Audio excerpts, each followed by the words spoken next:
Hello friends, welcome to Study Adda. आज के video में हम संस्कृत भाषा या महत्वम का जो प्रथम अनुच्छेद है उसका हिंदी अनुवाद पढ़ने वाले हैं। ये बोर्ड परीक्षा में हर वर्ष पूछा जाता है, इसलिए ये बोर्ड परीक्षा के लिए अति महत्वपूर्ण है। धन्यो अयम भारत देशः यत्र समूलसति जनमानस पावनी भव्य भावोद्भाविनी शब्द संदोह प्रसविनी सुरभारती। धन्यो अयम का मतलब होता है धन्य यह। भारत देश का मतलब होगा भारत देश का। यत्र यत्र का मतलब होता है जहाँ। समूलसति का मतलब होता है सुशोभित होती है। जनमानस पावनी, तो यहाँ जन का मतलब होगा लोगों के। मानस मानस का मतलब होगा मन को। पावनी पावनी का मतलब होगा पवित्र करने वाली। भव्य भाविनी, यहाँ भव्य का मतलब होगा दिव्य।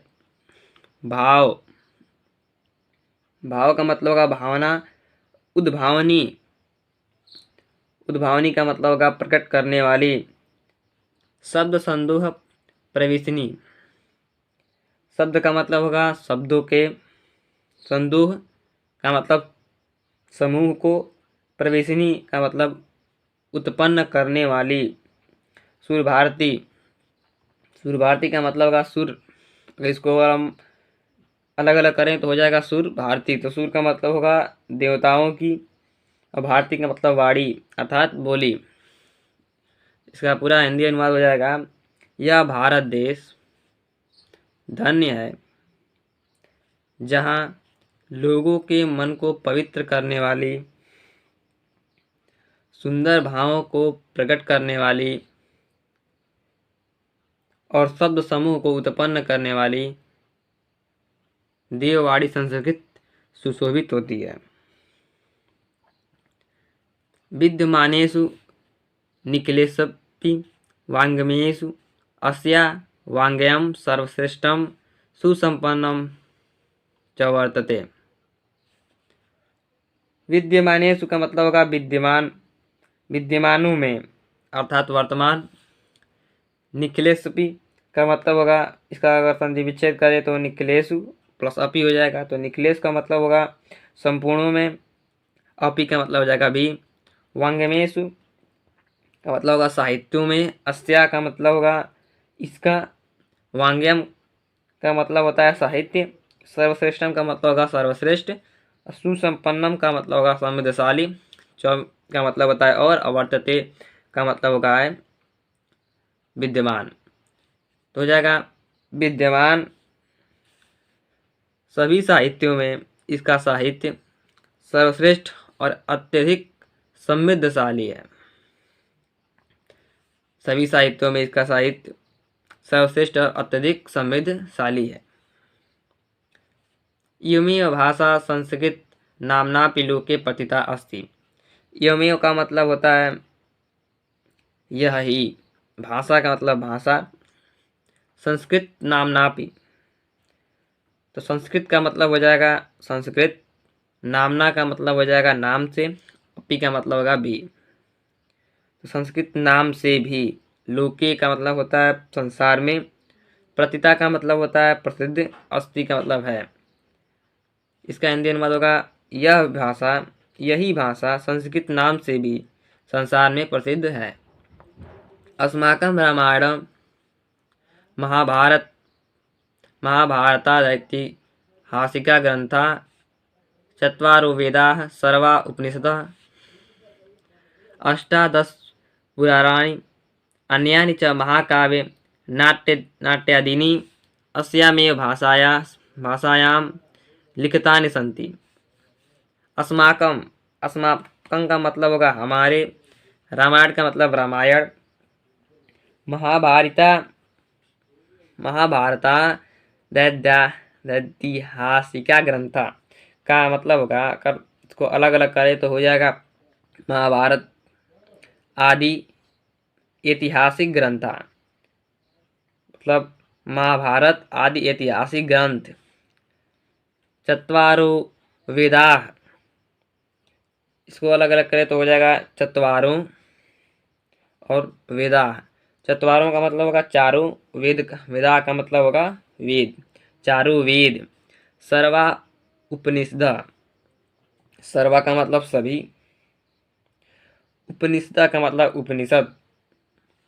अष्टदश पुराणानि, अष्टदश का मतलब होगा 18, पुराणानि का मतलब होगा पुराण, 18 पुराण।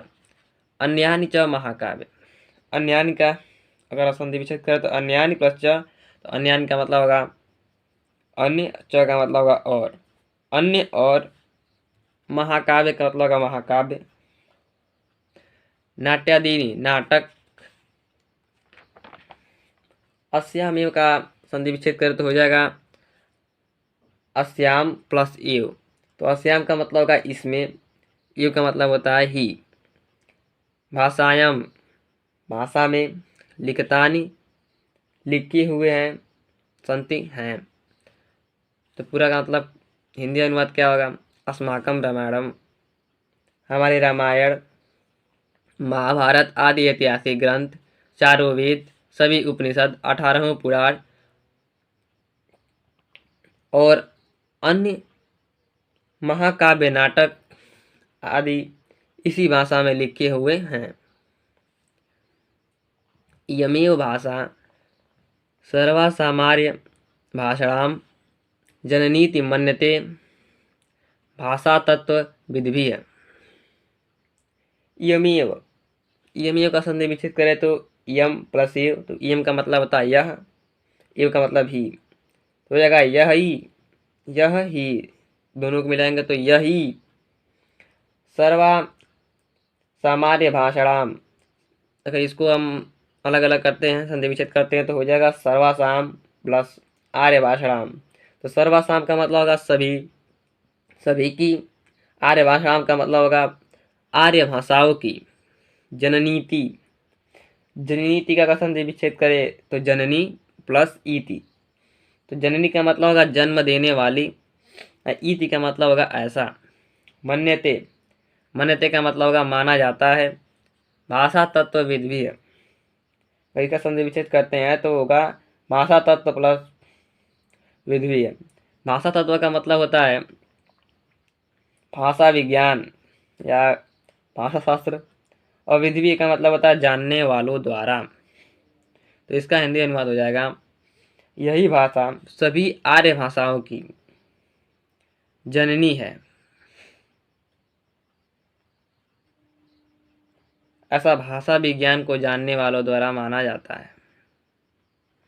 अब आगे है संस्कृतस्य गौरवम बहुविज्ञानसत्त्वं व्यापकत्वं च कस्यापि दृष्टेर्विषयः। संस्कृत का मतलब हो जाएगा, संस्कृत का गौरवम का मतलब होगा गौरव, बहुविज्ञानसत्त्वम का मतलब होगा, बहुविध का मतलब होगा विविध, बहुविध का मतलब होगा विविध। ज्ञान का मतलब होगा, इसका संधि विच्छेद करते हैं तो ज्ञान प्लस आश्रयत्वम हो जाएगा, तो ज्ञान का मतलब होगा ज्ञान का, आश्रयत्वम का मतलब होगा आश्रय होना, आश्रय होना। व्यापकत्वम का मतलब है व्यापक। च का मतलब और होता है, न का मतलब नहीं। कस्यापि का मतलब होगा किसके भी, क्योंकि कस्यापि का अगर हम संधि विच्छेद करते हैं तो कस्य प्लस अपि, तो यह किसके भी। दृष्टिवीर्य, दृष्टि का मतलब हो जाएगा दृष्टि, दृष्टि का अविषय, छिपा हुआ, तो संधि विच्छेद होगा, तो इसका हिंदी अनुवाद क्या होगा? संस्कृत का गौरव, विविध प्रकार के ज्ञान का आश्रय होना और उसकी व्यापकता किसी की दृष्टि से छिपा हुआ नहीं है। संस्कृत का गौरव, विविध प्रकार के ज्ञान का आश्रय होना और उसकी व्यापकता किसी से भी छिपा हुआ नहीं है। संस्कृतस्य गौरवमेव दृष्टिपथमानीय सम्य गुप्तमाचार्य प्रवीण दंडिना। संतकृत का मतलब होगा संस्कृत के, गौरवमीय का मतलब होगा गौरव को ही, दृष्टिपथमानीय का अगर संधि करते हैं तो दृष्टि, पथम का मतलब होगा नजर के मार्ग में, आनीय का मतलब होगा लाकर, ध्यान में रखकर, सम्यक माचार्य प्रवीण संधि विकसित करते हैं तो होगा सम्यक प्लस उक्तम प्लस आचार्य प्रवीण। सम्यक का मतलब होता है उचित, उक्तम का मतलब होगा कहा गया, आचार्य प्रवीण का मतलब होगा आचार्य श्रेष्ठ के द्वारा अर्थात श्रेष्ठ आचार्य, दंडिना का मतलब दंडी के द्वारा। तो इसका हिंदी अनुवाद होगा संस्कृत के गौरव को ध्यान में रखते हुए श्रेष्ठ आचार्य दंडी के द्वारा उचित ही कहा गया है। संस्कृतम नाम देवी वांग्यामाख्यात्या मार्थिवी है।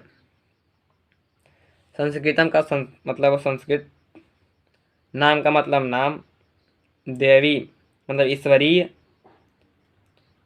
वांग वाख्याता का मतलब इसका संधि विच्छेद करते हैं तो होगा वाक प्लस अवांगाख्याता। तो वाक का मतलब होता है वाणी बोली, अवांगाख्याता का मतलब इसका भी अगर संधि विच्छेद करते हैं अवांगाख्याता का तो अनु प्लस आख्याता, तो हो जाएगा अनु प्लस आख्याता। तो अनु का मतलब होता है बाद में, आख्याता का मतलब होता है कही गई है, महर्षि का मतलब होगा महर्षि के द्वारा। तो इसका हिंदी अनुवाद हो जाएगा संस्कृत उस ईश्वरी वाणी का नाम है, संस्कृत उस ईश्वरी वाणी का नाम है जिसकी प्रशंसा महर्षियों को द्वारा की गई है। एक बार हम फिर सभी अनुच्छेद देख लेते हैं। हिंदी अनुवाद, यह भारत देश धन्य है जहाँ लोगों के मन को पवित्र करने वाली, सब समूह को उत्पन्न करने वाली देववाणी संस्कृत सुशोभित होती है।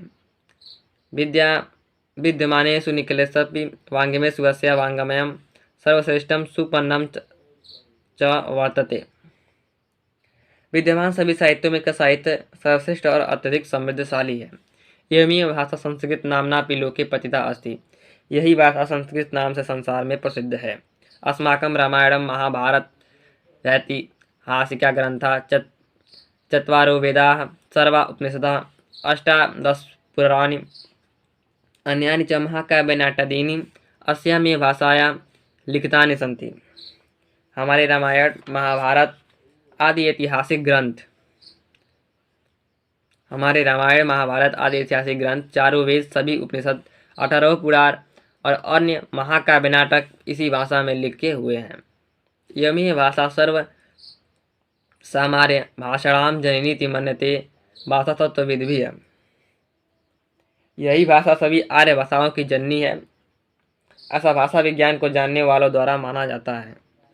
संस्कृतस्य गौरवं बहुविध ज्ञानसत्रं व्यापकत्वं च कस्यापि दृष्टेर विषया। संस्कृत का गौरव विविध प्रकार के ज्ञान का आश्रय होना और उसकी व्यापकता किसी भी दृष्टि से छिपा हुआ नहीं है। संस्कृतस्य गौरवमेव दृष्टिपथमानीय सम्यमुक्त माचार्य प्रवीण दंडिना। संस्कृत को गौरव को ध्यान में रखते हुए श्रेष्ठ आचार्य दंडी के द्वारा उचित ही कहा गया है। संस्कृतम नाम देवी वाङ्मयमाख्याता महर्षि है। संस्कृत उस ईश्वरी वाणी का नाम है जिसकी प्रशंसा महर्षियों द्वारा की गई है। तो आज की वीडियो में हम प्रथम गद्यांश का हिंदी अनुवाद जाने। हम अगले वीडियो में आपको द्वितीय अनुच्छेद का जो हिंदी अनुवाद है बताएंगे। अगर आप हमारे चैनल पर नए हो तो चैनल को सब्सक्राइब करें, बेल आइकन को प्रेस कर ऑल पर क्लिक करें ताकि जब भी हम वीडियो डालें तो आपको नोटिफिकेशन मिल जाए।